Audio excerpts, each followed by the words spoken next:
Hola, and welcome to episode 37 of Word to Your Mama. We took a break, kids, a much-deserved break. We took a road trip. We were safe. Saw loved ones we haven't seen since January 2020. I had a little bit of a health scare, but I'm happy to report that it was benign and I do not have cancer. I talk about a little bit way more in depth when you listen to the next relatives episode, which I believe is after this one. I got to look at my planning. But we're back in full effect. It's a much needed break and we're ready to roll. Today's episode has Roy Miles, a.k.a. the Ghetto Geppetto. I met Roy a long time ago in the beginning of my journey within the designer toy scene, I guess, the designer vinyl scene, that I met some of like people I definitely consider family. So we recorded this in June, early June, I believe. And then, we took the break and I took the road trip. On the road trip, I was up in Sonoma County, and then I took a day trip down to the Bay Area, and I got to break bread with Roy and Jesse Hernandez, who we will be having on in a future episode, and episode 13 guest, Now Jerome, and my rib, who I talk about all the time, Aaron, my rib Aaron. And it was fantastic. We were at Nito's backyard, I believe it. It was in Oakland. I mean, we Oakland it up. And the food was amazing. We weren't even sure if it was going to be good. Jesse and I were like, I don't know. They had like birria, quesadillas and stuff. We're like, usually people hype up stuff like that. But no, it was deluxe. It was really great. So we recorded this in June. And then we were able to see each other in person because everybody was safe and vaccinated and it was outdoors. And we got to break bread and it was fantastic. But Roy Miles, he's a storyteller, Black and Mexican, born and raised, still living in Oakland. We talk about the year of truth and discovery, as he called it, and also his trip to China in the beginning of his toy vinyl journey to Peep Game, as he called it, and his experience going to the toy factories. Also, we have questions and comments from episode 13, Word to Your Mama guest, Now Jerome, and also by Del, the funky homo sapien, who they've known each other since high school. So yeah, you're in for a treat. We have good times, lots of laughs. And then, stick around for the Supernatural Bear. Let's see what it comes up with. It's been a couple of weeks. So I believe he mentioned something about some type of parody. He's all into Weird Al Yankovic right now. So we might get a little taste of something, a little ditty of sorts, if you will. So let's get it started. Can you see me? Can you hear me? I can see you and I can hear you. Can you see me? Can you hear me? I feel you and I see you, not just with my eyes, though. You know what I'm saying? I see you. I see that you're not just present, but you exist. Te veo. You know what I'm saying? Like, I feel you is what I'm trying to say. I gotta get all the distractions out. I'm like, damn, what here? Goodbye After Effects. Goodbye Photoshop. Are you After Effects? Are you like a Premiere and After Effects Pro? Premiere is like, any nonlinear editing software is the same thing to me. I'm a professional editor, but with the After Effects and Illustrator and Photoshop, I'm pretty good with all that stuff. After Effects, I'm very good. Illustrator too. I've been using those programs since they came out. So, like literally since they came out. Oh, because like After Effects, I'm new to Premiere and like any video editing, because I was doing minimal. Any video editing was like in like iMovie or something like that. Right. And then, for the podcast, I do the little voice thing And then so it took me into Premiere. I was like, I'm gonna get there one day. And so I'm in there.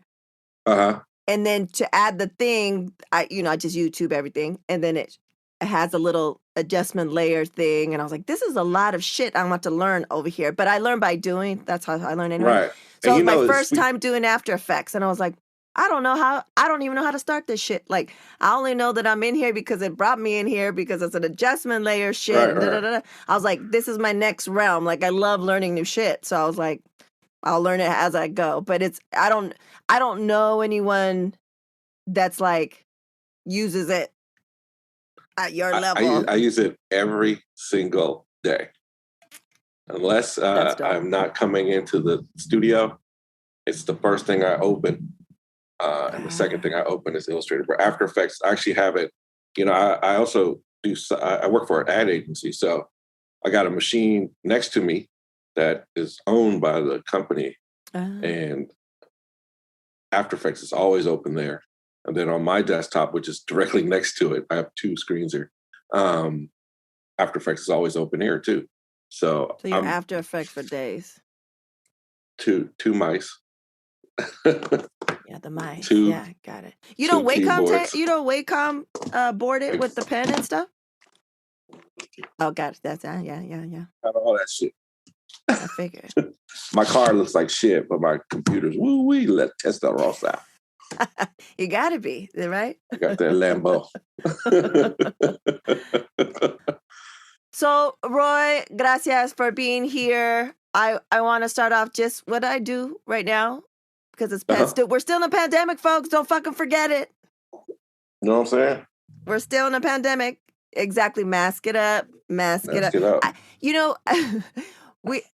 We're talking about the Supernatural Bear at dinner was asked. He's like, so are we going to still wear masks when, because I was saying, 15th. Right. I was like, we're wearing masks forever. Like, if we're in a situation where there's a group of people and we don't know them, I was like, we are masking up. I'm putting that mask on. Right. So I bought those, you put them, like, if you have glasses, right? And they can hang off your neck. I bought those for masks.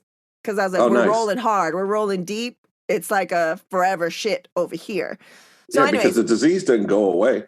The disease didn't go away. And also, people are mad dirty, dude. They were dirty pre-pandemic. Oh, my God. They're so gross. They're gross. So it's like, I don't want whatever else you might be offering. I don't want that either. So anyways, all that to say, how are you doing? How have you been? You made it to the other side. What were your thoughts on the last trash year? I didn't consider it a trash year. I considered it a year of truth and discovery. Please believe it. Just like, honestly, the entire last term. Actually, I'd say the last two presidents, there was an age of discovery. We discovered that Black people were still Black, no matter how high they get on the top, and that no matter which offices you're in, they still gonna call you that word, and they're still gonna try to treat you like that. And it changed the dynamic of everything, right? Just having a Black man in there.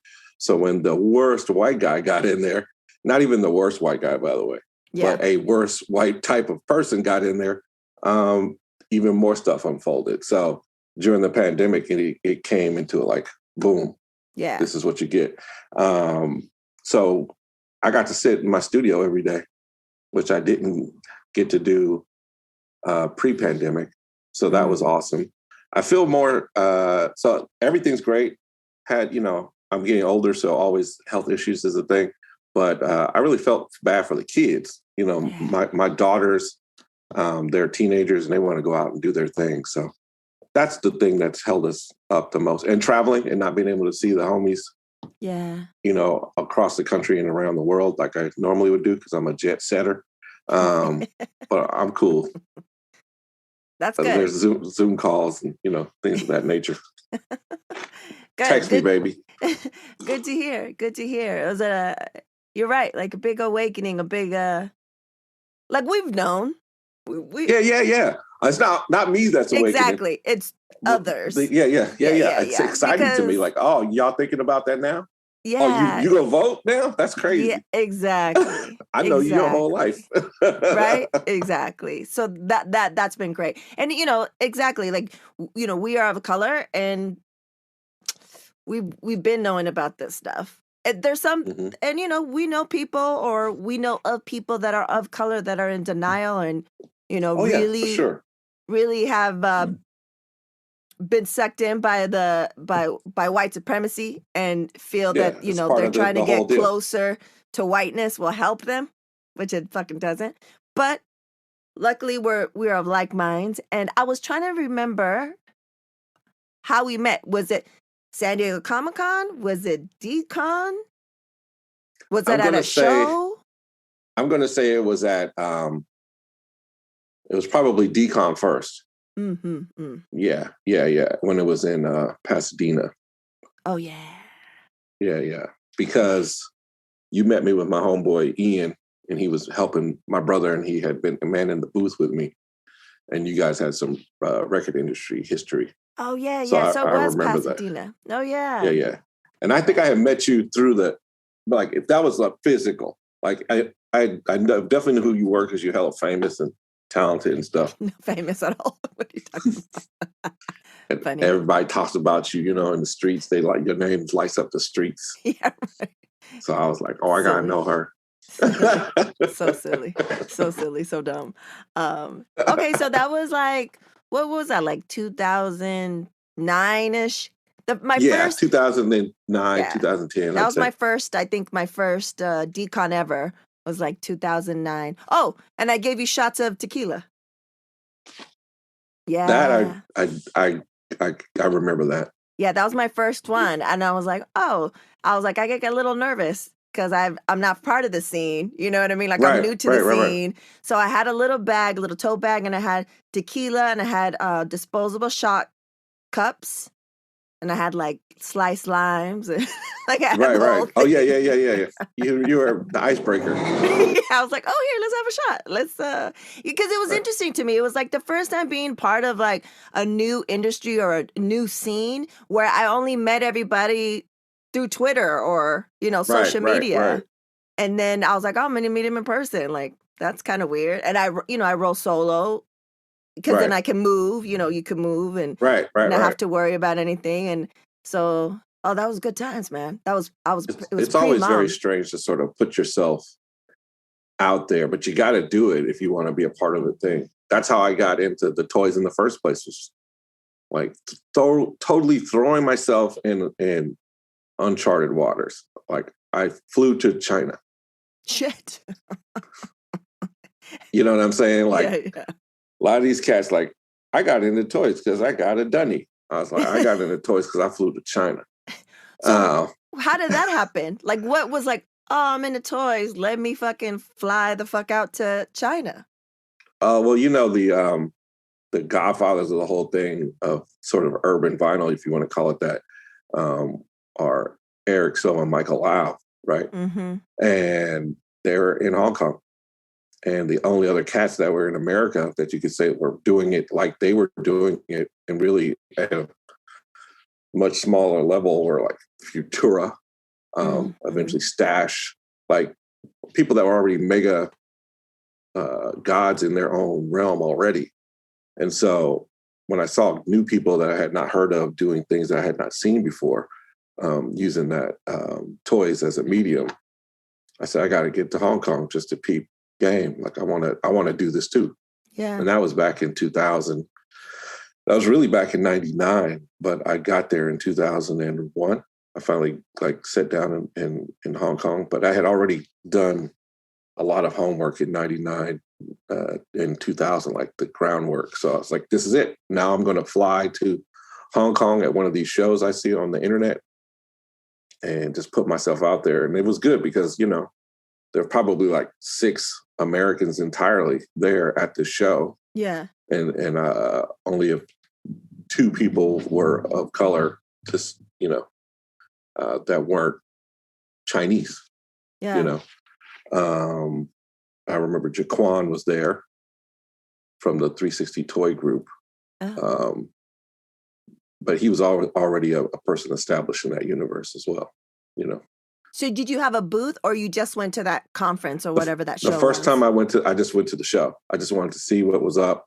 I had actually made arrangements with the manufacturer already to do some tours, and I met some folks, and I went to maybe 5 factories to line up how to, get this thing going with my own toy. I was inspired with by what those cats were doing, but not on how they were doing it or sort of their execution. I love the artwork, but I don't think stuff should always be so exclusive and so hard to get. And when you're dealing with the culture, which a lot of these folks were trying to deal with the culture, but they're not of the culture. I felt like to represent it, the culture is, and I'm speaking of street hip hop culture is what I'm speaking of. It's hyper inclusive. Yeah. Anybody can be down. So like when I came to the toy realm, when that's not the case, Nah. I was like, man, fuck that. Like I'm not making a $200 toy. I'm making a $5 toy. I'm making it dope as those toys, but I'm making it so anybody in my neighborhood where I come from can swoop it, and they don't feel weird that they're buying some hyper expensive weird thing that they're not connected to that universe. There was a collectability factor of what I was trying to do as well, because there were like 35 different variations. But outside of that, I just wanted to do something I hadn't seen anybody look like me do. That's amazing. That must have been. We were in. I went to Hong Kong. I loved it, but it was like a couple of days, and it wasn't seeing the factories or anything like that. That must have been amazing. You must have learned so fucking much. The first time, I went to a factory, I learned that was just like, it's a full day trip. I mean, the first time you even make arrangements to go somewhere, you got to hand up your passport. And then 2 days later, they're done with the paperwork and you get the passes to go to mainland China. And then you got to, so the person that's sponsoring you, who owns the factory or who's the factory rep in Hong Kong, who works with the actual factory in mainland China, has to make all the arrangements for you to get out there. And if they're like, nah, he can't go.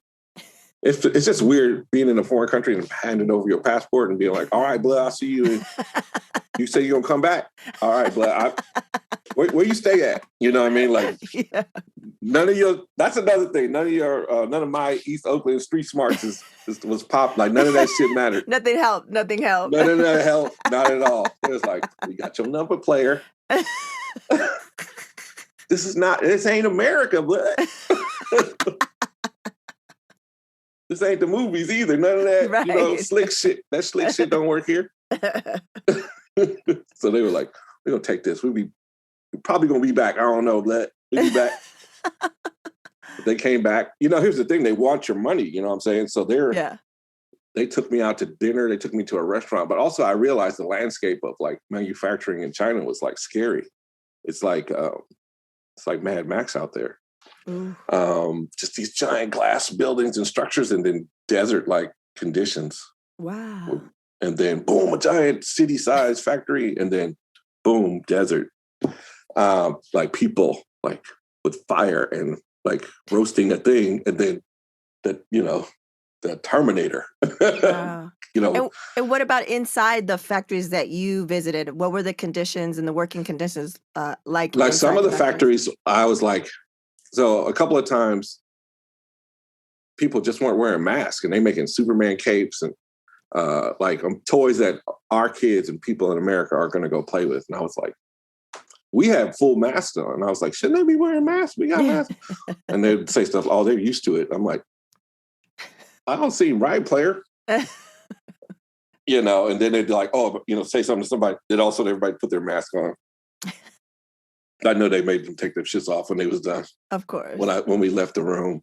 In each factory, I went to a facility that did stuff for McFarlane toys, and their stuff was like, it was like they might as well have been making semiconductors. It was so pristine and clean.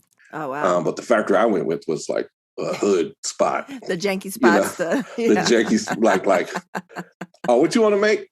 Even the rep told me, he's like, well, what do you want to make? I showed, we had the designs. He said, how many do you want to make? I said, I don't know, maybe 5,000 to 15,000 units is the max for me. And he's like, we do that in one day. I was like, I don't like. I'm not comfortable with the in the hand thing, so I'm gonna use a different factory. But you had to find this place that was, and I was doing this all by myself. There was no, it was like using Google Translate and just finding people Wow. and using my access in the entertainment industry, which I was a fledgling person, but I was in teaching. I was a professor at a animation school at the time, so I was at E3 and SIGGRAPH and these conventions a lot, and I met a Chinese rep from a Hong Kong rep at E3 in the basement where they sell the joysticks and stuff, like the off-brand knockoff stuff. Yeah. And I saw a dude, I was like, you guys made this stuff? He says, I rep the factory that makes this. And I was like, can you make like a little guy, like a little toy, a little thing? And he's like, yeah, we do all that all the time. So right there, and before that, I had been calling reps and like, going through the business library in downtown Oakland, all this stuff. There was not a lot of stuff online. And everyone I would find, they wanted to charge you a huge commission just to find the broker in Hong Kong. So you talk to an American broker, they have a relationship with the Hong Kong broker. The Hong Kong broker has a relationship with the mainland factory in China. Well, what do I need this dude in America and Seattle for to talk to a cat in China who's going to talk to, or in Hong Kong that's going to talk to a cat in China? Like, I'll just go to Hong Kong. So luckily I met that guy. Yeah. And, I just, how I roll through life is a lot of times those things just line up for me. Like I'm at E3, I'm there, so, supposed to be repping the college and, trying to get students in the video game industry, and they pay for that trip. And I use that as a way to find people connections for the other thing I want to do. Of course. So that's just how you do it, You parlay it every time. Parlay. Parlay all day. Parlay all day. All day. Speaking of E3, I haven't been to E3 since, I don't know, 2000 or something like that. How have you been? When was the last one that you've attended? I think the last one I went to was maybe 2007, 2008. And then I kind of I didn't care as much anymore. I pay attention, and I got out of 3D mostly. Like I realized as soon as I learned all this 3D animation stuff that I really didn't, it wasn't my path. Yeah. I learned it and I did it pretty okay, but it just became another tool for me to do the stuff I want to do. I just like being a storyteller. That's why like from everything from the toys to animation to documentary work to illustration to, toy making to fucking puppets, like all this stuff is me. I just love telling stories. Different mediums in which you can tell the stories. Yeah, that's what I was making an outline. I always make an outline for these conversations. And if it, it's just organic and if it stays within it. But one of the things I definitely wanted to talk about was what you just mentioned was, where I feel like I'm at this point right now too. Well, I've always known, but the same thing, like, I get bored, but I also look for other ways I feel like I'm just a storyteller. Like I say I'm an artist, but now I'm like, oh, I'm a creative. But now my latest is I'm a storyteller. So like, what's the new way or the new medium or the new opportunity? Because sometimes people see you in a way that you don't see yourself or see something that's possible for you that you might not have seen.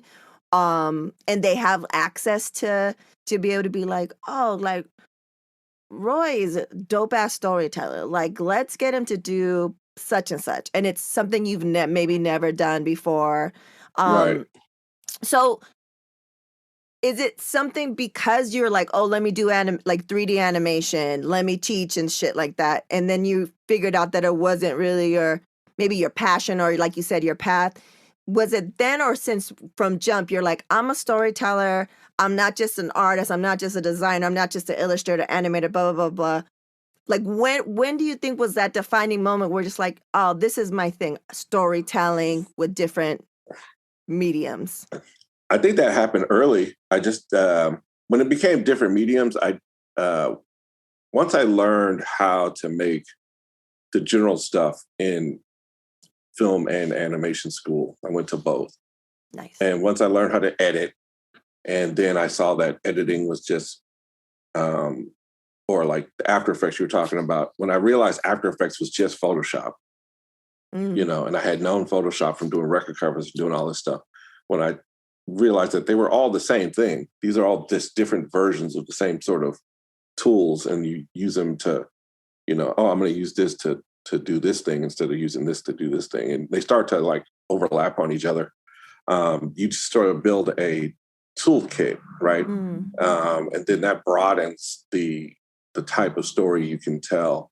I've always been interested in filmmaking, and number one, I consider myself a filmmaker above all else. Got it. So like if I'm animation to me is filmmaking. Yeah. Doing the puppets and stuff like that, that's filmmaking. And filmmaking is storytelling. Yeah. So I just I always thought it was my strength that I didn't differentiate in the mediums. Yeah. Because people are like, oh, you work in I work in commercials. We make commercials every day, and you have to tell a story. Now, like what you do with the mediums and what you do with that story is completely different every time. But the elements are always there. There's a beginning, a middle, and an end, or in a commercial, there's a call to action at the end. Like all this stuff is bringing you to a point. Like, am I trying to sell a sprocket or just tell a tale or give them a lesson? You know what I'm saying? So it's like, or just make you laugh. And that's another part of it is in my work, my personal work, and things I produce for myself and my audience is I just want people to smile when they see it. Like I feel like I win if you look at it immediately and you smile. Yeah. Oh shit, you hear that? That's angels. Sorry. I'm supposed to pick up my son, but my husband got it, so we're good. We're good. Okay, just sorry about that. But yeah, so that's my whole thing is, I like people to find joy in the things I make. And then there's always way deeper stuff happening there, but your immediate response should be like, you should smile at that, So I'm never looking at trying to make something cool. Yeah. And I'm never trying to make something cool. I think that's corny. Yeah. Like, this is cool. I mean, is it? I just want it to be funny. I think funny is that's cool, or cute, that's fun too, but just like smile, And your work definitely does that. I know that's definitely what drew me in, especially just your, the moniker of, how I met you, the Ghetto Geppetto. And, I was like, yeah, because just from seeing the work that you've done, your personal work, from jump immediately that hip hop is a huge influence. Right. It's dead center. Right. And I think that's what we have in common, what a lot of our friends, that we know have in common, that it's such an integral part of our life that we live it and we create with it. It's always there somehow, some way. Right. And there's a element of like nostalgia with your stuff, that immediately is like, it makes me feel good. And then you listen to what you're, it's like all these different elements. And I feel like you're definitely super successful at all the things that you mentioned. You're a storyteller, you bring people in, you make people smile, I feel like and then when they stay, they see more shit, like, you know what I'm saying? You get extras. Right. I think it's pretty amazing all the things that you do, and that like I said, hip hop it's so important to me. I feel like we discovered recently on Clubhouse that we have a like oh yeah multiple connections and people that we know or people that I admire, and hip hop, it's just hip hop brings so many people together. And pretty much almost everyone on here, I probably know because of something stemming from hip hop, music industry connection, hip hop connection. And there's some long lasting, connections for sure. But one of the other things I wanted to talk about before we get into the questions and comments from the audience, I believe you said you're Blaxican.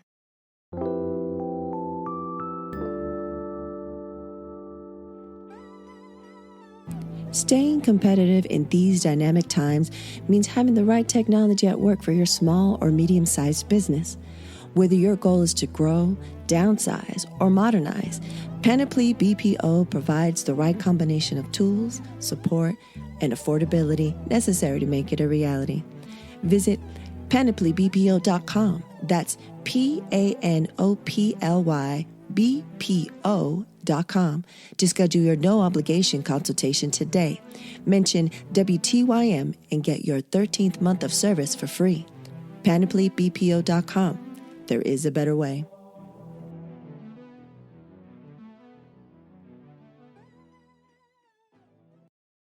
Yes. And Well, how... I'm Black and Mexican.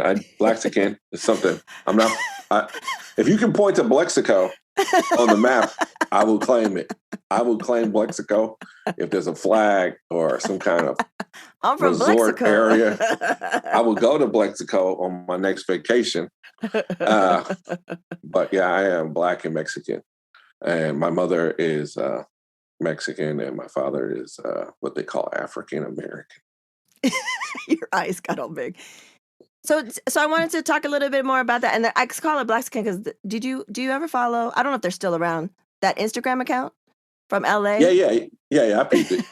Yeah, which I thought very interesting because Supernatural Bear, he's not just Black and Mexican, but that's the majority of what he is. Right, that's the makeup. So I like to, point that out, like, oh, he's also like you, and da-da-da-da-da. So how was that? So are you born and raised? I know you're in Oakland, or you're from Oakland, you rep Oakland. Were you born and raised in Oakland? Born and raised. Oh, born and raised. And my studio's right here in the neighborhood I grew up in. Nice. So it's loud and shit over here. And how gentrified is it nowadays?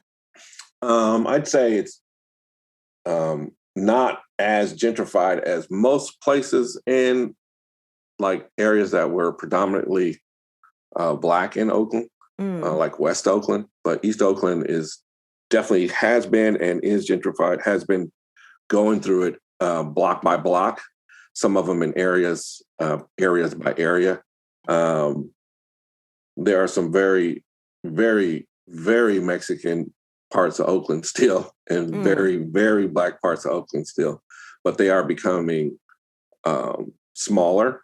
And they are also just the Black folks have left Oakland for sure. There's a ton of Black flight. And where they end up going? Like where was that? Where the landing Antioch, spots? Fresno, Sacramento, just outlying areas out of state. A lot of my folks is out of state now. Actually my main crew of friends that I grew up with, that I've known the longest, one is now on a ship outside of Bali, working as a longshoreman type situation. My last homie just went to Colorado. My other homie went to Chicago, and then the other homie is in London. So like my core 5 dudes that like are my what do you call that? My consiglieres, that I went to high school with and I've known the longest. Those dudes are all gone, and they all kind of are out of Oakland. Spread out. The only folks that are like, shit, if you really think about it, even like my other homies, like Dell, and like he lives in Richmond, and like, so like not even the homies that are still here are technically here in Oakland, and that's what, a lot of people say the Bay and shit. I never say that. I'm not from the Bay. I'm not from you need to make sure you differentiate. Yeah, I'm from Oakland. When I hear a cat say the whole Bay in the Bay, I'm like, nigga, you trying to make El Cerrito part of this shit, bruh? What? And where? Albany. No. So how was it? You growing up and you're, half Mexican, half Black, what was your neighborhood? Were you in the Black neighborhood, the Mexican neighborhood, or the mixed in Oakland, neighborhood? In this neighborhood was always mixed. It's always Black and Mexican in this neighborhood. And, there was some other folks. You know, Oakland at the time when I grew up, by the time it was the 80s, you know, we got an award for being the most diverse city in America several years in a row. They had banners all over the city. It was a chocolate city, but it was also a Mexican city for real. A real, you know, like shit, man. Right across the street, is where I learned what horchata was, because my dad would take us there to get it every morning. And this is the place where you can buy fresh tortillas, like right here, like directly across the street from where I am. You know what I'm saying? Like, and this is 6 blocks from where I went to, you know, grew up with. And, you know, so this neighborhood is next to the Fruitvale district, which is very Mexican neighborhood. And I'm not saying Latinx or nothing like that. I'm saying this is a Mexican neighborhood. So is that like, because when I think of like San Francisco, I would go to San Francisco all the time because my best friend's family from college. But that was like mostly central, you know, Salvadorian, you know, Central American and stuff. So is that like the dividing thing? Most of the Mexicans are in East Oakland. Just, you know, since you know how it is in California, California is Mexico.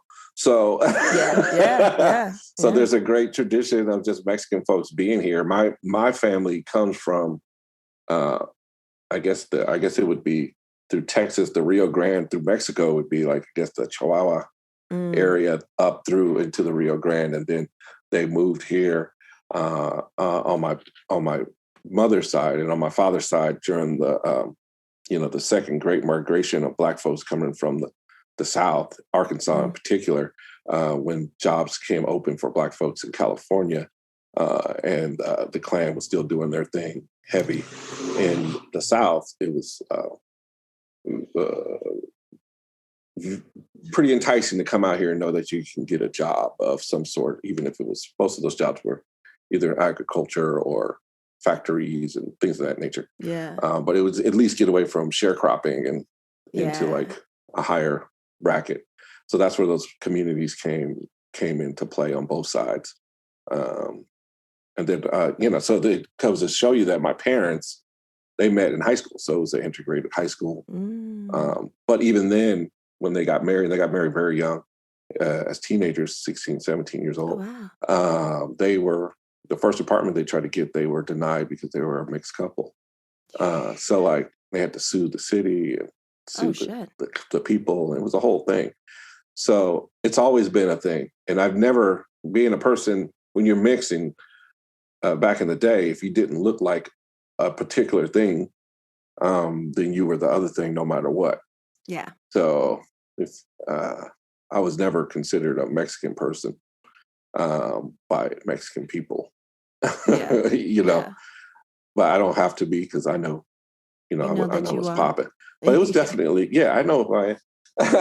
But it was definitely, as a child, it can be difficult, you know what I'm saying? Course. So, but, you know, so no, I didn't get invited to a bunch of like quinceañeras and shit. Did you have a lot of, like, in Oakland, on your mom's side, a lot of like tias and tios and cousins and stuff, or no? I have 3 uncles. And so my mom was the only daughter. And so like a very small, they're like a small family in comparison. But they were very, very Chicano, like very. They were activists and very political and powerful. And you know, I'm blessed on the side of both my father and my mother because my aunts and uncles are all like very strong people, very smart people. Nice. They're, you know, on my dad's side, there's 10 of them. On my mom's side, there's just 4 of them. So it's just like, but they're all like cool. And I got something cool from almost all those people, you know, like from my love of jazz to how to dress, what I think is cool, what I don't think is cool, how you talk to people, how I think being educated is cool. All that stuff, you know, going against the system and saying, fuck the system is super tight to me. Like all these things, you know, being an artist and drawing and playing music, all that stuff was cool because there was somebody that kind of I was seeing that behavior in one of these, 13 people.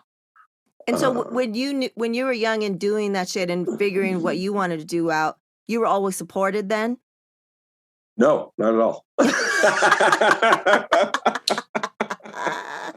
Not at all. As a matter of fact, my father, he frowned upon me drawing and stuff all the time, and it was looked at as something that was not going to serve me well as an adult or make me a living or anything like that. And I was recruited many, many times by art schools. They'd say, a teacher would be like, "Hey, Roy, these people are coming from this school. You might want to go to this school. They pay for everything and whoop, whoop, whoop. It's an art school in downtown Oakland. There's art school in Berkeley. Come to this meeting." I go and I get super hyped, like, whoa, shit. They teach you how to make movies with Super 8 film and all this stop motion. And I come home with all this stuff like, yo, I can go here. He's like, man, you can't even get good grades in regular school. And that'd be it right there, boy. That'd be the end of the whole shit. No more conversation. And so it was something that and until I got into high school, really junior high school, but really especially in high school, where it became pretty apparent that I was good at music. I started in the 7th grade by accident, just having your voice is changing. I had a pretty wide vocal range, and I started singing, and then I started getting into the musicals and stuff like that. And I was like becoming lead. So by the time I got to high school, even though my grades were shit poor, because I just didn't give a dang, I was in every musical. I started to become the lead. Your favorite one that you were leading? What was your favorite? My favorite one that I was a lead in was Once Upon a Mattress, which is like a retelling of the story of The Princess and the Pea. And I was like this guy, Sir Harry. And I had probably the most songs in the whole thing because I had duets and I had a kissing scene and that's all awesome. this stuff. And everybody was like, this nigga got pink tights on. Hey, blood, you got pink tights on, blood. Always keep you humble. Always make sure you remember. 2 things about that. I look great in pink tights. And B, there were girls in pink tights too. That was the biggest thing. Is like, hey, if you're in theaters, it has all these theater chicks there. Yeah. Like these women are all crazy, but they're crazy in the best way. So they're all, and it taught me a lot. But yeah, I was, the whole funny thing is I was failing in school because I just wasn't in it to win it, but I was lettering in music. Yeah. So I had a letter and an F. So but I was no one ever made the connection like, yo, this is where you need to go. Yeah. This is what you need to do. It was always like, you're not doing the right things to go where we think you should go in society. It was all like, these things that you're doing are extra. They weren't looked at as things that were strengths or things that would take me to another level or even lead down a path for my life. Yeah. But in my mind, in my heart, I knew it. And especially when I was right about to get out of high school, and I really saw like friends of mine like getting signed to record labels and shit. And that was never my desire, but I saw like people I know making money, like real money, adult money from the art that they made. So like you couldn't tell me that's not a thing. Yeah, because you were seeing it right.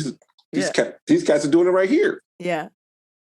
So I got lucky there too, that folks was getting signed. And I got to just be around that sort of thing. So once I got out of high school and left the house and all that stuff, I this is what I'm going to do. I'm just going to be involved in rap because all my friends rap, but with the ulterior motive of wanting to be a filmmaker, so I get to try to maybe work on their music videos. That's what I thought, and so that's how it worked. Yeah.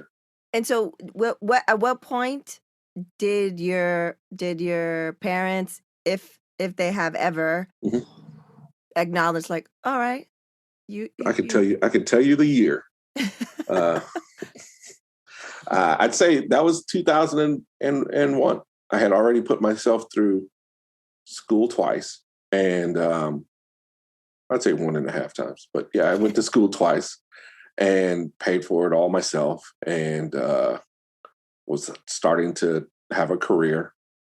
And my dad came to me and said, "Hey, man, do you remember when this might have been the year 2000, actually?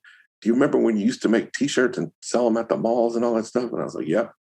He's like, "Yo, you should do that again, because I saw some dudes at the mall, man, and little young black guys, they were selling their own shirts." I said, "Hey, man, that was 10 years ago, dog. Like, I just graduated from school, the animation, for animation. Like, nigga, I kind of jumped past that already, but like," and I was like, "Well, let me show you something."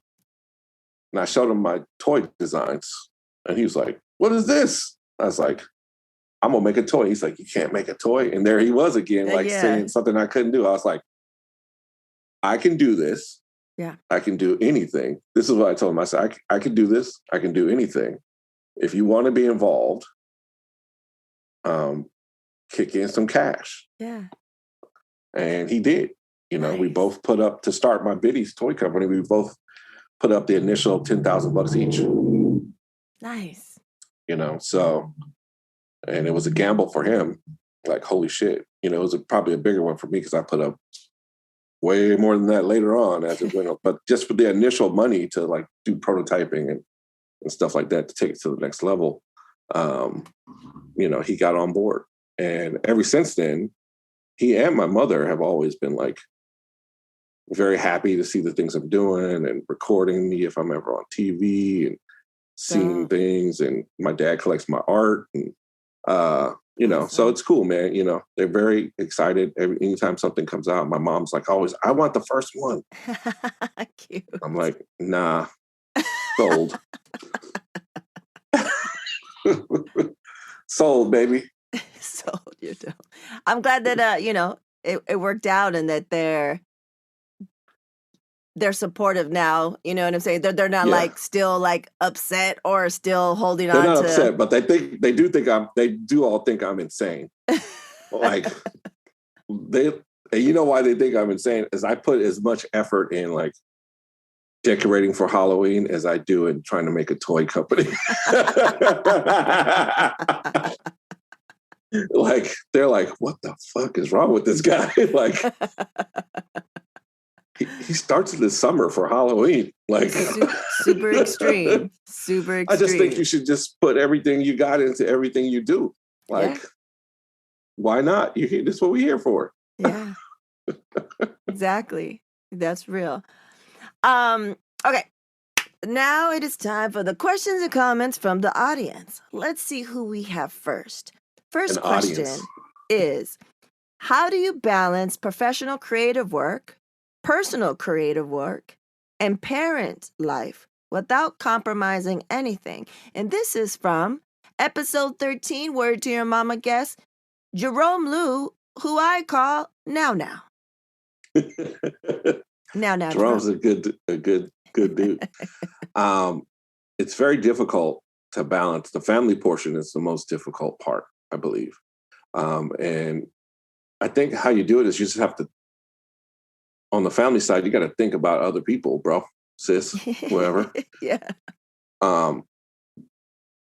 Because as artists, we all become like, we're pretty egocentric. I think I haven't met an artist that wasn't like, just even if they're humble about it or whatever, that's bullshit, bro. You making art, you want niggas to see your art. You making shit so people can see it. So there's an ego there. So you got to look past all that stuff. You got to look past your creation and look at the other thing. And being a parent is an art itself. And you got to look at it like that. And you got to really reflect. And all those times, like I said, that folks didn't support me, I want to be that support for my children. Yeah. But also for my wife, my spouse, I don't want to leave her hanging. This is somebody that I've been with for 30 something years. So it's like, you don't want to, like, she's seen me at every level. from Mm. the top ramen to the top sirloin, Yeah. so she's in it to win it. And she ate at every one of those meals, you know what I'm saying? So Yeah. um, I just think about them and what they need um, more, not so much material things, but just emotional support. But the other balance of doing your work and stuff is like, it's always a project based thing when you're an artist, for the most part. So you do one for them and do one for you. Yeah. I see And that. you got to make yourself a client. You got to treat yourself like you treat your clients, and you got to treat your deadlines like you treat your clients' deadlines. And you got to give yourself milestones, and don't work off of what you perceive your peers or the industry or whatever it is as your litmus of your own success. You have to choose what is successful for you. And for me, I've chosen, oh, I worked on my thing a little bit today, then that's successful to me. Yes. I painted this thing, and I just put a clear coat on this thing, that's fine. You can see behind me. Can you see the dudes behind me up Yes. there? Mm-hmm. I just built the thing that they're sitting on, Nice. this granny sofa. I was very excited that That's I super did that, cute. so that's it. I did that. It's not a thing that everybody's going to see right now. I don't have to put that shit online. I don't have to prove it to nobody. I'm just every day chipping away at doing what I'm doing. And if you look back at what you've done, you have carved out something. Yeah. But if you keep thinking about what everybody else is doing and thinking about what you haven't done, you're going to kill yourself. Yeah. It's a lose-lose proposition when Right. you do that, for Right. sure. And I think that's a struggle all the time. Not all the time, but here and there, just like sometimes you're just, what have I done? And then you just see what other people are doing, your good friends, Right. your peers, people in similar lanes. You're just like, and then you just have to remember, like, nah, like, I don't know what their life is either. They're presenting the best selves on social Yeah, media. right. Right. If I don't know them, if we're not really close. And then I got friends that we're family, and people, when they look at their accounts, they're like, oh, they're living the high life. But I know the real deal You know what's really popping. was really popping. So when I think of that, and when I remind myself of that shit, like, then I'm like, yeah, I gotta, nah, I have to just, like you said, and that's really good advice. Chip away. What's success? Your success, what's gonna be what you feel is successful for tomorrow's list might be different from the next day, because Right. you have to balance, like, he's asking how you balance all that shit. And it's like you said earlier, you do one for them, you do one for you. And so sometimes certain days it's like, I'm gonna do more client work and I'm only have this much bandwidth for my Right. shit. Right. You know what I Because you mean? gotta Or you gotta be a whole person. You yeah, or gotta like, be I don't like got that shit for this. Like, it's right, family right, time or blah blah blah. right. So okay, And I so don't own that time, by the way. That time when I'm at my house, that's not my time. That is my family's time. I don't own yeah, that time. And I right. don't treat it like I own that time. And also it's the best time I spend is Yeah, being around them. And now that they're older, that shit shifts dynamically. And you really see, like, man, yeah. it's such a short time period. That 18 years of Goes childhood is so fast. I have a like 15 and that. a 17-year-old. All I can imagine is holding them little fat babies up and pinching them cheeks. And every time I look at them, that's what I'm thinking. But that's not who they are no more. Ugh. And I'm glad I was so much a part of their youth and their childhood. And I'll always be a part of their lives. But that you don't get that shit back. You don't get that time back. And people are telling me, like, it goes by so fast, and that's all I hear in my head whenever I'm like, oh, I wish nope. Like, I'm blessed to work from home, homeschool and do all this shit. And it's just like, sometimes I'm like, oh, I need motherfucking space. But also, like, But it yeah, we goes all by need our so own fast. personal thing, right? Yeah, like, it goes by so fast. Like, so I can't imagine if he was the age of your daughters, because he's barely going to turn 9, but I felt like it was just yesterday that he was in my stomach. And it freaks Right. me out. I'm like, you were just in my belly. Okay, so second part of now Jerome's question. Also, how do you keep your kids from playing with all your cool collectibles? Well, I believe that toys should be played with. I'm not one of those people who we know, many of these people, you and I, Yeah. and none of this shit is precious. You know what I mean? I don't want you throwing in shit and treating it like it ain't yours. But, I have little, like people with parents with kids, not so much during the pandemic, but even a producer I worked with brought her twin daughters over. And they were like whispering to their mom. They're little, like 6. Oh. And they'd say, "Oh, she's talking about that thing." I said, "Take it off the shelf. Look at it. Play with it. It's just a toy. It's just plastic, bro." Like, I take my shit out the packages and You don't keep one in a buy two and buy one. Keep one in the package and have one that you play with. No, man, that's corny. Y'all that do that, if you listening to this and you do that, that's corny as hell, blood. Grown ass person.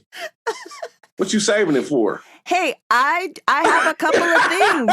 I will admit, but I'm not Cordsville. I don't want motherfuckers touching my shit. So I have if a the packaging is McFarlane. tight, if the packaging is tight, I'll leave it in a package that just looks dope.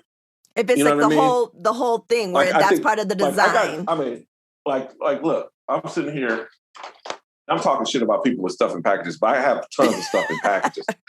But just a lot of it's just based on time. But like, see this is a carded, but it's not in plastic. It's not in a bubble thing. I just reach off the fucking thing. Yeah. And I realized I got another Storm Shadow. I just peeped that the other day. I was like, oh shit. He's holding up G.I. Joes for those who are listening. I'm holding up two separate Storm Shadows that are pretty minty.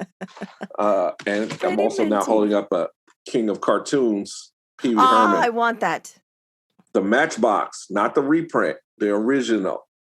The King of Cartoons. And Cowboy Curtis, the original. Amazing. You know what I'm saying?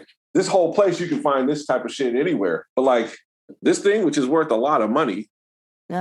See. That's what. I'm not precious like these foods. Oh, that's hilarious. Because you know what? I just have all this stuff here. I would turn the thing. I guess I could turn the thing, but you can see all this crazy stuff here. All this stuff here is here because I like it. Yeah. Because it just makes me feel good. So I'm not here particularly like, kissing it or nothing weird like that.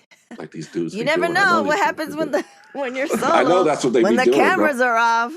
Yeah, I know what they do. I know what these dudes are doing. They're doing stuff on that cute little sofa that you made back there. That is super cute. Back there? It's nice, huh? It's super cute. Okay, so the last question, comments from the audience before we get into the not so rapid fire questions, the AKA slow as hell questions, is from someone you mentioned earlier in this episode. He asks, where did you get the idea that knowledge was unlimited? That'll get him. And this is from Del the Funky Homo Sapien from the famous hieroglyphics. That's funny. Knowledge is unlimited. So we thought about Knowledge Unlimited. Well, first of all, that was a newspaper that we all created together. And the genesis of that is actually through Public Enemy. When they released their Welcome to the Terror Dome album, they had a song called Welcome to the Terror Dome. And the press had tried to slant it as anti-Semitic because of one of the lyrics in there. Somebody deemed that because he was talking about a rabbi who had talked shit about him, that he was being anti-Semitic. Like, you could talk about somebody who's not of the same race as you and not be racist. You could be just responding to the fucking thing that dude said, Yeah. And in the song, he told the rab to get off the rag, if you remember that thing. And in our school newspaper, front page of our stupid high school newspaper, it says Public Enemy releases anti-Semitic record. And I was like, how dare you besmirch my good friends' names. I love Public Enemy at the time. I still do. And so I got with a friend of mine, Rasan, and I was like, he's like, did you see this? I said, I saw it. He's like, you should write a letter to the editor. I was like, fuck that, man. We don't write no letters to no editors. We ain't no squares. We make our own newspaper, bro, and show these fools what's up. Love it. And so we started our own newspaper, and it was called Knowledge Unlimited because we were about to blast you with the knowledge beams.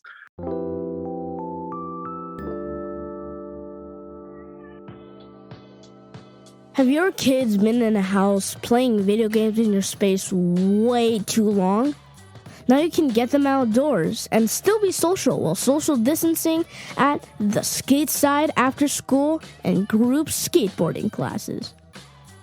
Skate students get to improve their skating and decompress after a long day or week of school. This program is awesome for beginners to get started or advanced skaters to take their skills to the next level. Go to theskateside.com and learn about our COVID-safe programs in Santa Monica, Culver City, Glendale, and South Pasadena. That's theskateside.com. The Skate Side. More kids skating. And the people involved with that were my man Kwame, my man Gino, my man Rasan, and my man Dell, the funky Homo sapien. Amazing. And Dell was, like, I met Dell. I knew he was a rapper, but I met him and another cat, CMPX, at the same time. And I was introduced to them as dudes that could really draw. Yeah. These dudes are rappers, but they draw like hella raw. And that's all I cared about. I don't care about no niggas rapping. And I'm sorry, I've been cussing on your little show. That's what happens. That's what we do. Okay, here. just making sure. Fine. Just making sure. Because I'm going to do it anyway.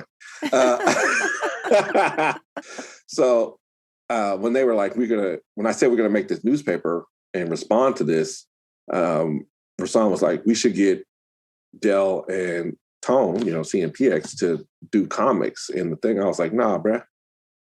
We ain't putting no comics in our newspaper. This shit ain't no joke. This shit ain't a fun time. We talking about racism.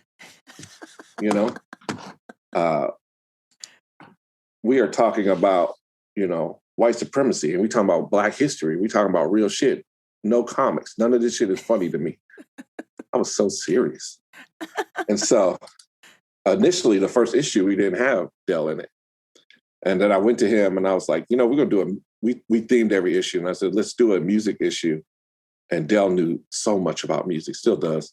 And I was like, hey, man, you want to write an article about music and race and, the origins of rock and roll and Black music. And he did. Dope. And he did a great little article. We're all just little children. Do you guys still have copies of them or pictures of the covers or something like that? Yeah, they were just 1-page deals, front and back. And I think in my archive somewhere I have all 4 issues. Yeah, if you the next couple I should probably put those out in the world, but I have to really hunt them down. I really would have to hunt them down. I mean, you're talking about 1990, 1989. So that was a long time ago. If you come across with just a photo of one or something like that, I would love to see it and share it with the peeps. That's amazing. Knowledge unlimited. And also thank you to Dell, because he doesn't know who the fuck I am. And I just DM'd him and I was like, listen, I'm going to have Roy Miles on my podcast, and there's a section and da-da-da-da, and it's comments or questions. I would say da-da-da-da. And I was like, he's not going to respond. And he totally did. The fact that he asked about the knowledge unlimited is hella funny. I'm going to have to holler at him about that. He's like, they'll get him. And I was like, I don't know what this is, but it's awesome. I'm excited to ask. So that's awesome. Knowledge Unlimited. Thank you so much. That was our alternative Black press newspaper. And here's the cool thing. We did a ladies issue. Uh-huh. I think our 3rd or 4th issue was like, it's the women's turn. Nice. Ladies' voice. And we just went to the most, they would call them wokest, I say blackest women on campus, and said, here, you guys want to write articles for this thing? You guys are in charge. That's amazing. And we actually handed over to underclassmen when we left high school. Oh, and how long do you think did it last? Is it still going? No, not at all. But we were idealistic, and we were just like, I'm a community person. So I always have been, and the more knowledge I had when I started to get in my high school years, knowledge of self and all that, because of the culture and the music that I was listening to and the people I was hanging out with, I was like, yeah, man, it's about the people, it's about the community.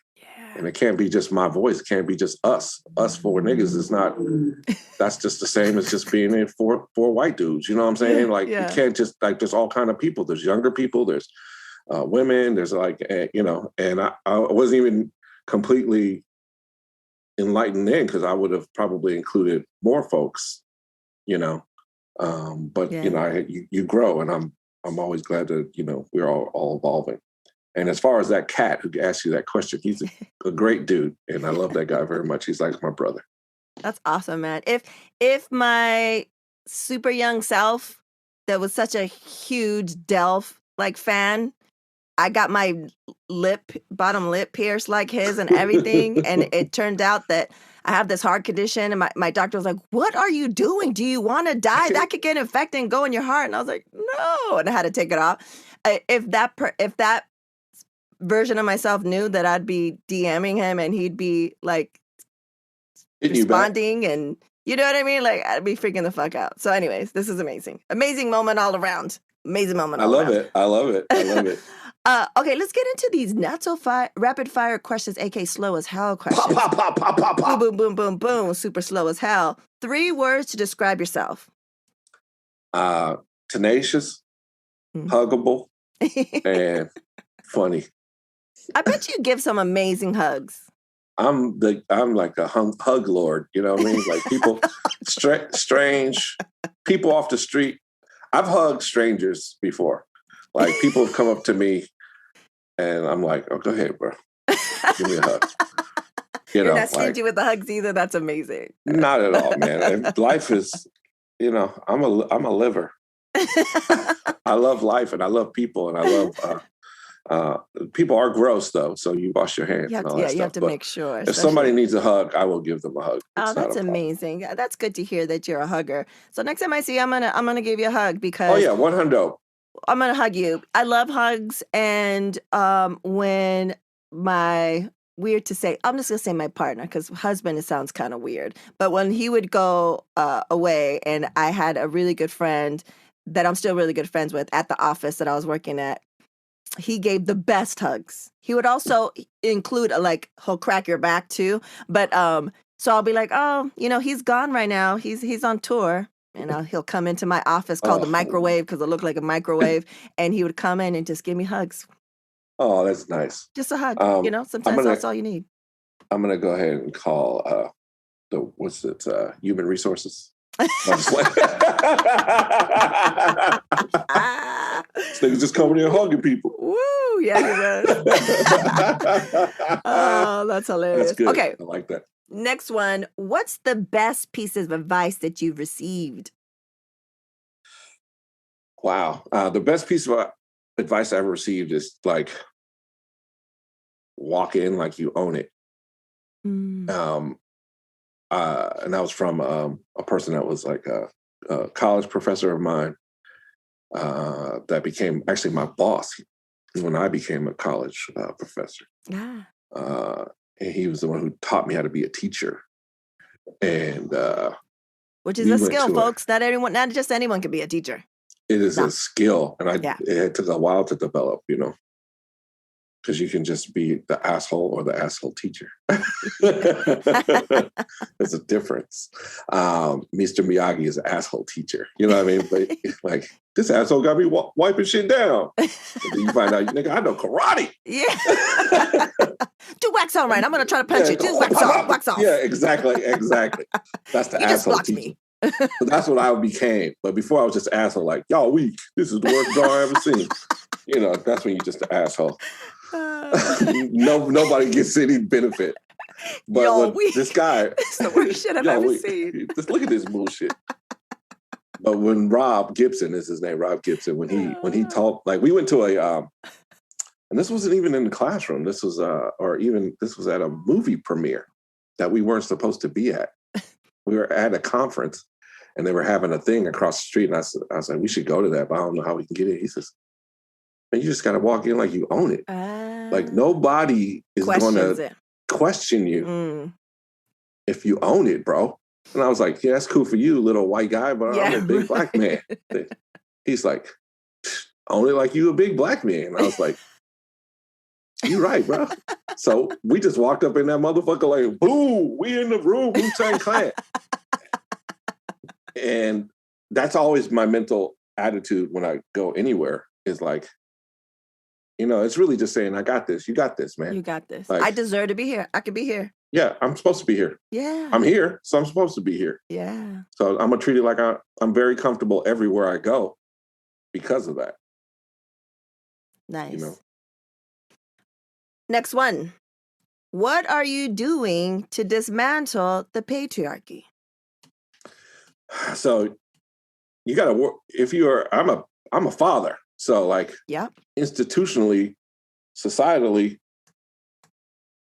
I was born into the patriarchy and in a level of privilege, right? As a male, and you got to recognize that shit, and you got to recognize that you have to advocate for women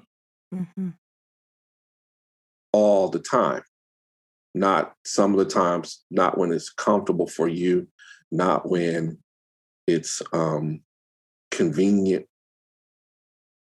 It's like being an ally across the board, period, for people of color, women of color, women, period, gay folks, whatever. Yeah. Whomever you are, you got to advocate for those folks. And if you get in a position of any power, which you have to also recognize that being born a male, black, white, or whatever, you are in a power position over other folks in society, then it's your duty to make sure that shit is dismantled from the inside out. It can't be like signs and picketing. You got to be in the thing like, let's dig deeper and find out. Yeah, it starts in the home, of course. You're raising young women, for sure. But like many times on my jobs over the years, I've gone out of my way to find female candidates to get rid of the dude energy. I hate fucking dude energy. I despise it. It's so weak. It's so weak. It's like so weak, bro. Like so and it's so disingenuous. Yeah, that's real. It's so disingenuous.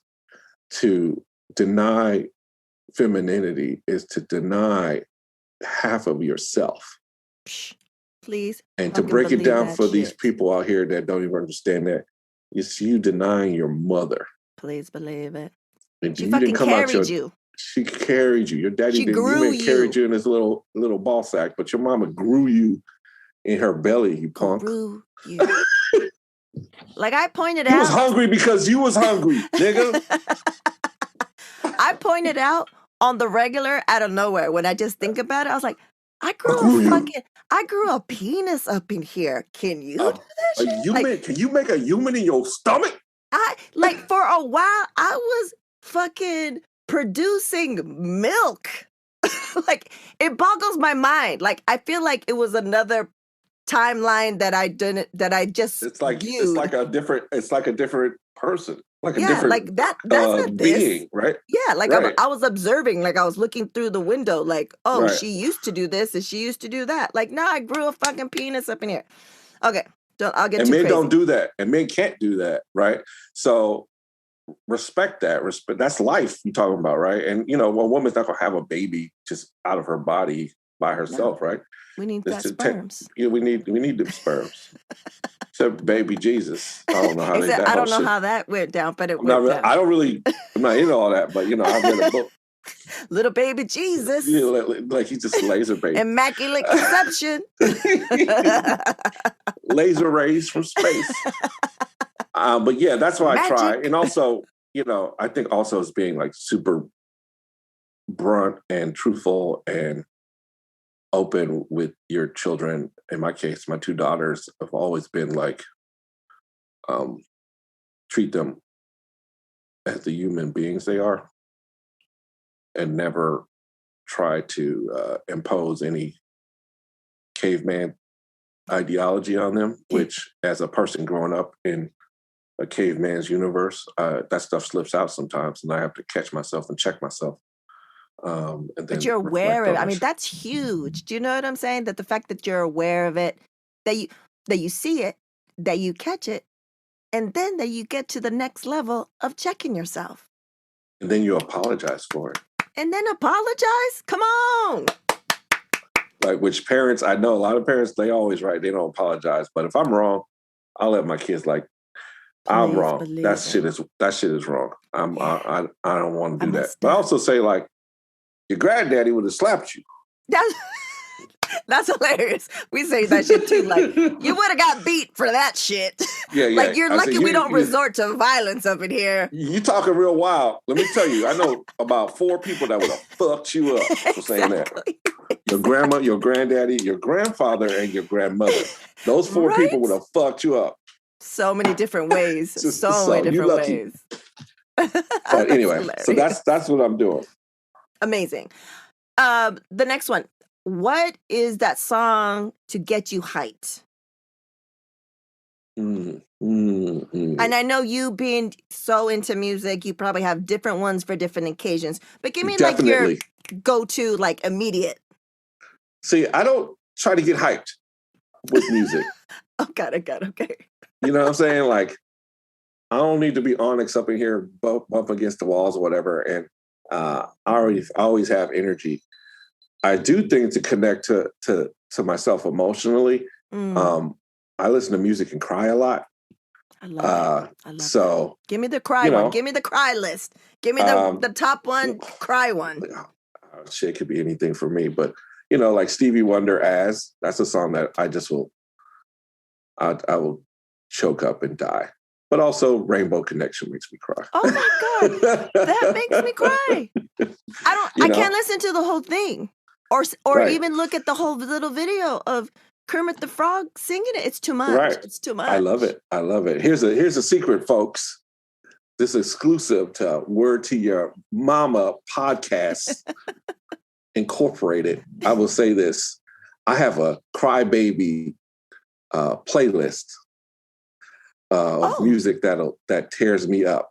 Yes, we will need that link for sure to share. It's a lot of songs. It's a private thing, but it's and all those things connect to me, because they're, across my emotional gamut of my entire life. So each one of those songs means something to me.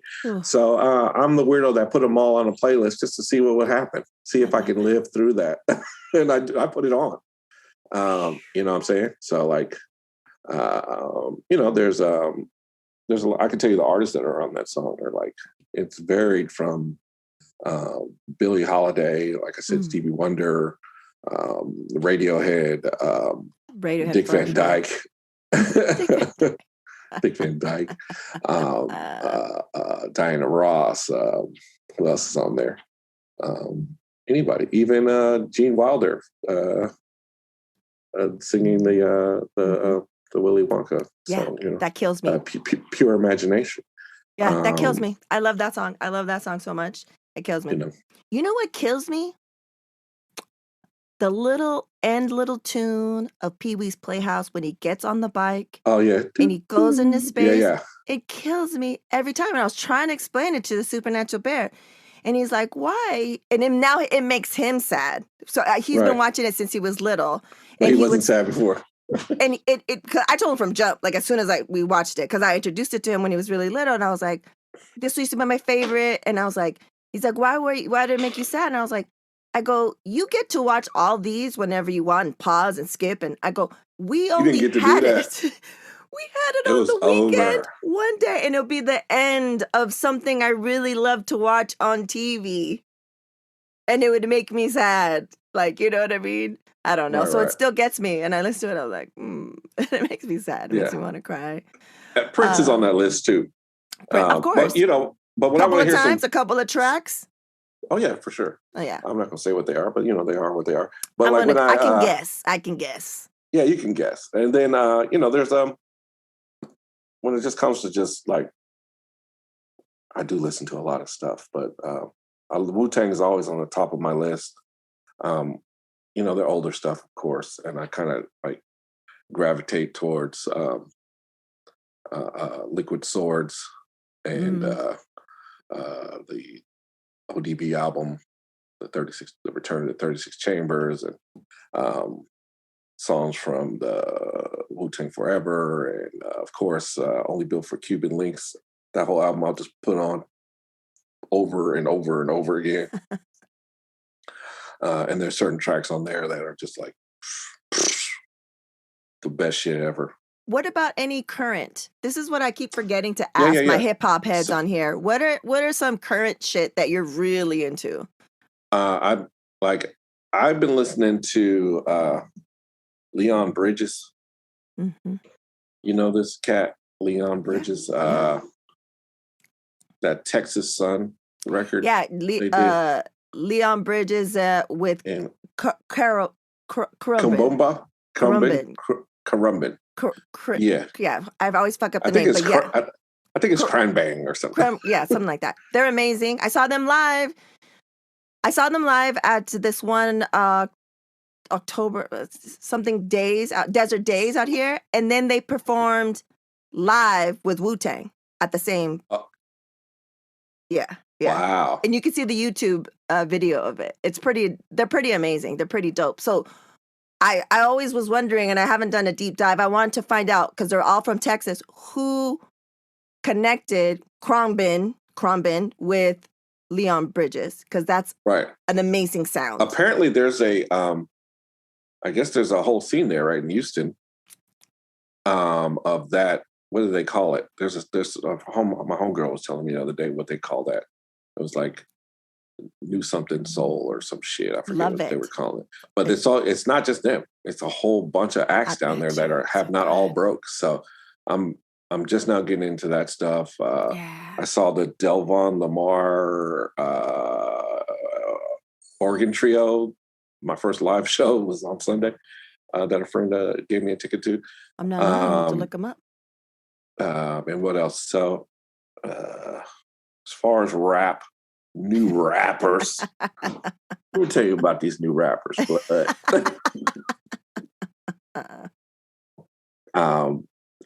they cool, but I don't think they speaking to me. Yeah. And I listen. And I'm fine with that, by the way. I'm cool with that they're not speaking to me directly. The rappers that were speaking to me directly sometimes still speak to me or stop speaking altogether. I'm cool with that. As long as it keeps moving. I think there is there's Anderson Paak or, all these type of cats that are pretty dope, man. And I hear them. I don't go out of my way to gotta get that new album and bump that shit like crazy. Mm-hmm. I just think there's, I'm not completely connected with it. But once in a while I do listen and, I listen. It's so weird that there's oldie rap stations and shit. I know, it's like our shit, all our shit. Like, shit. All our shit. So, we live in a world where you don't have to. It sucks that you I know. So it's like, listen, old nigga, we got some old raps. Don't go to the other station because you might find out you conservative. The extreme. So listen to this song called Big Booty Hoes, you prude. Which is a classic. This is a classic. Classic. I think about old ass motherfuckers when they're like 80 years old listening to Big Booty Hoes. Like, this is my jam. I know. I got turned at the club with your father and grandfather. Exactly. I was just thinking about that the other day. Like, we're that generation, especially like me and my rib, Erin, she's from San Francisco, and I was like, we're gonna be 90 years old talking about bitches ain't shit but hoes and tricks. Hoes and tricks. Which would be horrific for that to come out now. But that came out back in the days, and we were women, but we loved that shit. Do you know what I'm saying? Big booty hoes. Let me just say, was the man, shit. Some of the highlight of my career has been making stuff for Too Short. I bet. And it's slightly problematic, but also it's so much a part of my East Oakland heritage. Yes. That is kind of hard for me. And so I was honored that I was able to make stuff for that cat and be involved. I even made some designs for merch for him that they put out just to do it, bro, because it's fucking too short. Yeah. Come on. King. But you know what? He was known as the king of the dirty rapper. It's like you couldn't be mad at Red Fox right now for being Red Fox. You know what I'm saying? Like he says, like, that's another thing. Like nowadays, I think, these white dudes and some black dudes, just dudes in general, are like always talking about getting canceled or whatever. But I guarantee you there's some filthy, dirty comedians saying filthy, dirty shit. They're just not being assholes about Exactly. There's a way And they probably don't have a podcast pretending like they are an authority on something and then getting mad when somebody treats them like the thing that they are pretending to be. Exactly. Like a person that needs to be held accountable. Held accountable. That's all it is accountability, really. Right. Yeah, that's all it is. That's all it is. Okay, final question is, what will be your legacy? I think about this. I think about this shit a lot. What is my legacy? Like, what is the thing? Like, if I stop today, would I be satisfied with what I'm known for? Probably not. You could never be satisfied, I suppose. But I feel like I was a pioneer, being one of the first folks to do this thing that has conventions now, toys and all this shit. The way I did it. I think that reputation is probably bigger than legacy. So I feel like my work speaks for itself, and my reputation as a stand-up person is probably the thing. Yeah. And then whatever, we put in our children is all I can say. I'm not looking for people to build monuments about me, no dumb shit like that. So I hope that when people think about me when I'm gone, that they just smile or have a pleasant memory about me. That's it. Nice. So what is up next for Roy Miles, aka Ghetto Geppetto? What is on the pipeline? I've been working on a lot of stuff. I've been pushing towards a YouTube channel and making content there. Over the pandemic, I just did a ton of experiments with my characters and the puppets and stuff like that, since I was sitting in here by myself. So I did a lot of like teaching myself how to film myself and act on camera with the puppets, and then composite multiple characters together. And, so a lot of that stuff, all the stuff you see on Instagram right now are experiments that I did, and they were all me by myself in a room. And so some things are a little challenging, but that's part of the fun. So we'll be launching the YouTube channel's up now. I'm asking people to subscribe. And this is the reason why you have to subscribe. This is an ego-driven thing. I don't want my YouTube channel to have a generic link. I want it to say YouTube/Hoodland. But it won't do that until I get the proper amount of subscribers. So you good people out there, hit the button, and then I'll add more content. I'm not going to add more content until I can tell people exactly where to go in a succinct, well-designed manner. Let's do it. Let's help them get those numbers. Yeah, don't be a chump. Let's make it happen. And then before we wrap it up, I do have one more question. What are your thoughts on all this puppet resurgence coming up? Mm-hmm. Do you feel how do you feel about it in general? I feel like puppets are great. The art form is amazing and should be respected. It's tough as hell. I've known puppeteers for many decades now, and I've wanted to get into it, but I'm sort of afraid to do it. I started building my puppet Hoodfoot back in 2014. And I didn't see a lot of folks involved in that then. Yeah. My vision is not puppets entirely. Yeah. As you see it with the mascots and the animation, it's all, I present these characters in whatever fashion I think is appropriate at that particular moment for the funny, haha. Yeah. But if folks are doing it, I think that's cool for them. Do your thing. I get a lot of cats hitting me up about making puppets for them, bringing my puppets to them, collaborating with me for the puppets. I'm like, nigga, it's a pandemic, but okay.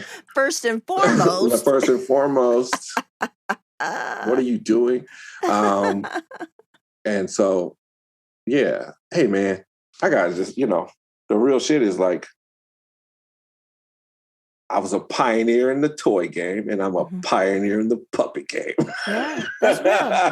That's real. And I do notice a lot of times I do stuff, and it may not have it may not hit like a lightning bolt, but it hits like a series of little earthquakes, and people start to feel that shit, the aftermath. And so a lot of folks get inspired. I see a lot of folks doing stuff. If you saw the amount of people that hit me up or even contact me about this stuff, it's pretty interesting. Especially after DesignerCon once the mascots came out. Yeah, that was dope. People really started coming at me with other stuff. Some people want to fight. I almost got in a physical fight with it was some weird shit, bro. People are weird as fuck. No. Somebody very famous that wanted to fight me because of my mascots at DesignerCon. That's odd. It's awesome because,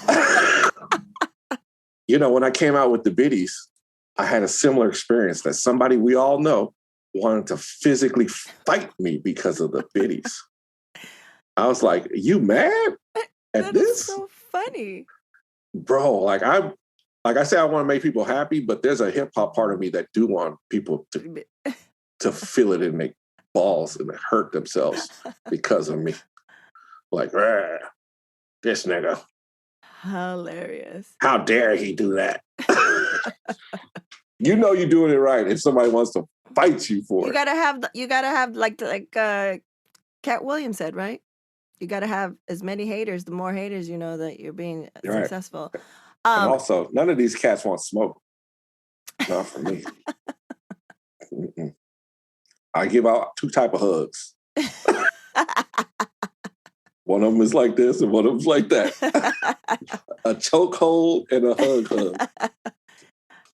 You're gonna go Mimi's. You're gonna go Mimi's.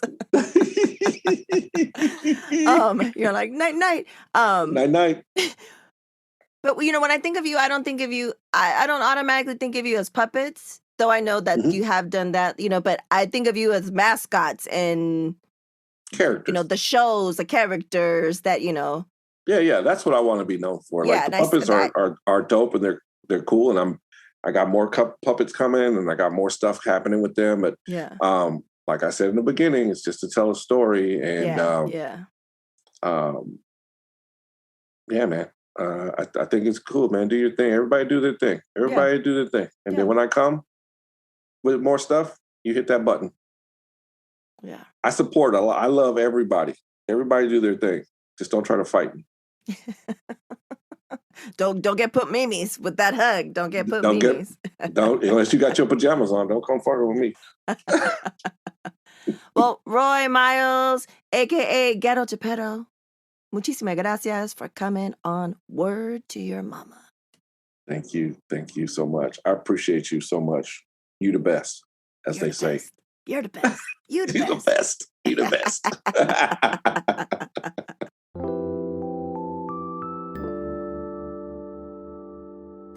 Yo, Hoodfoot, guess what? That weird rash came back. No.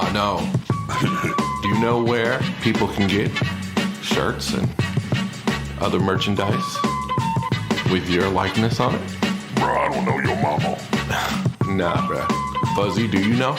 Yo, bro, I don't know what you're talking about, fam. It's GhettoGeppetto.com. All right.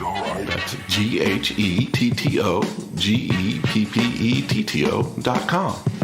Oh, that's tight. That's clean, bro. Do I get paid for this? Bruh. I know you better not have me on that site. I ain't give you no permission. Nobody asked you, player.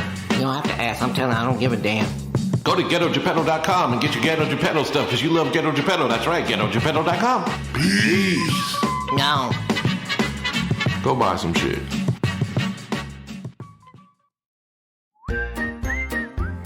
And now, introducing The Supernatural Bear Corner.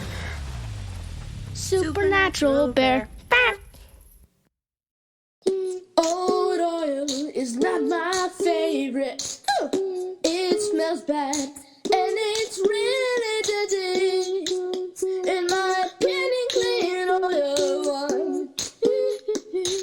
He said I was the one to fix the clean oil with my son.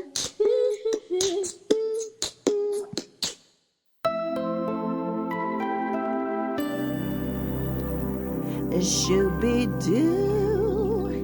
Yeah. Episode 37 in the bag. Roy Miles, a.k.a. the Ghetto Geppetto. How cute was that promo he sent in? Super cute.